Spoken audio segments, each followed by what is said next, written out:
Welcome back to the channel, my friends. Tonight we're diving deep into the unsettling, the unexplainable, the downright creepy. 5 stories, real stories, sent in by viewers just like you, that will chill you to the bone. Turn down the lights, make sure you're under the covers, because once you hear these tales, you'll be looking over your shoulder for days. Let's get started. Picture this. Friday night, buzzing with anticipation. My buddy calls, says, "Drop everything, we're hitting that new bar downtown, live music, let's go." Now, I'm not one to say no to a good time, so I grab my keys, my wallet, phone's in my pocket, everything's right in the world. Fast forward a couple hours, the band's good, the drinks are flowing, and I reach for my phone to snap a picture. Gone. Vanished. Panic starts to set in. I check my pockets, frantically searching, but nothing. My heart is racing. I use my friend's phone, dial my number, praying it goes straight to voicemail. But then, someone picks up. Silence for a beat. Then this chilling giggle, soft, almost sinister, and then, click. They hung up. Fear gripped me. I searched the bar, the street. Nothing. Defeated, I head home, bracing myself for the worst, and that's when I see it. My phone. On my nightstand. Right where I left it. But how? Who answered that call? The mystery still haunts me to this day.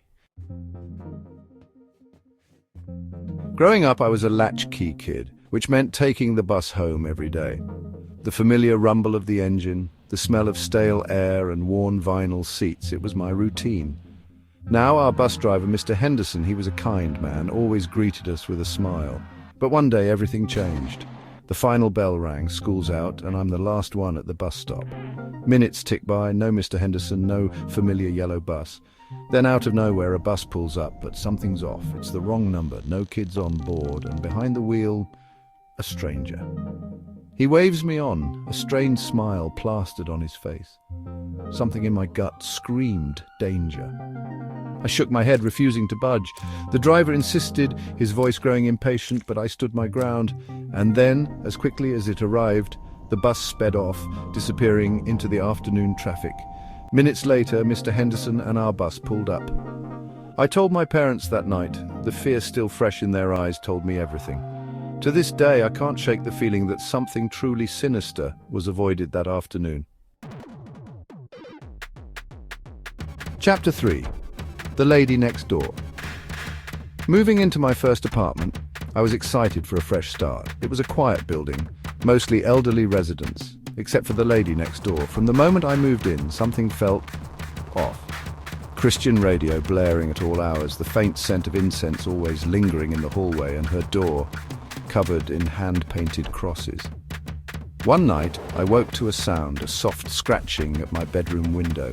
My heart pounded in my chest as I crept closer, peering out into the darkness. Nothing. I tried to shake it off, but the feeling of unease lingered. Then it happened. A loud crash right outside my bedroom door. I froze, fear paralyzing me. Slowly, I turned the handle and peeked out. Standing there, bathed in the dim hallway light, was my neighbor. Her eyes were wide, wild, a crucifix clutched tightly in her hand. She didn't speak, just stared at me for what felt like an eternity before whispering, "Lock your doors, child, he's coming." Before I could react, she was gone. The next morning, 2 police officers were at her door. I later learned she'd broken into several apartments that night, mumbling about demons and salvation. I never saw her again, but her chilling words still echo in my mind. Chapter 4.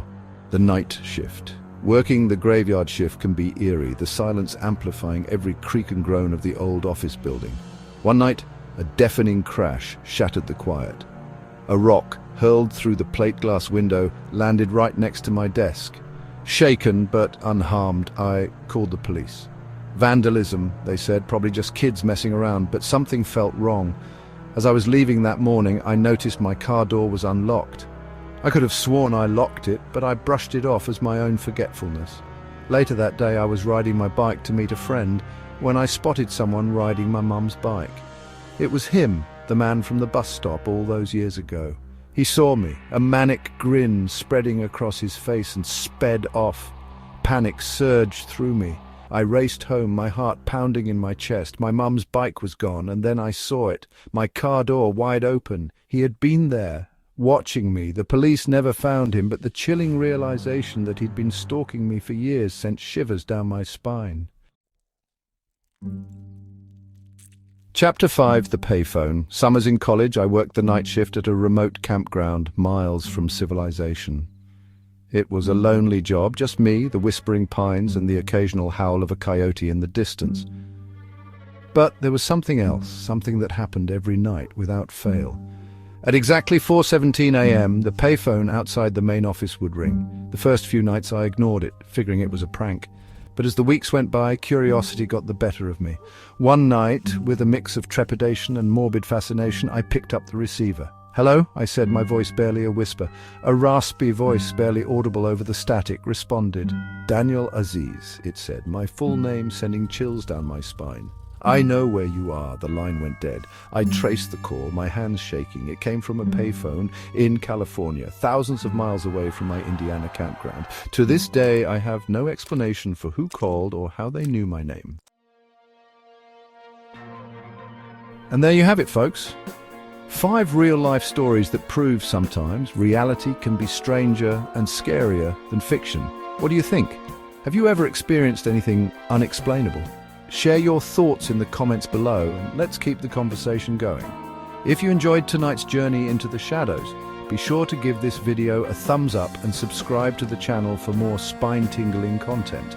And don't forget to hit that notification bell so you never miss a chilling tale. Until next time, stay safe out there, my friends. You never know what lurks in the dark.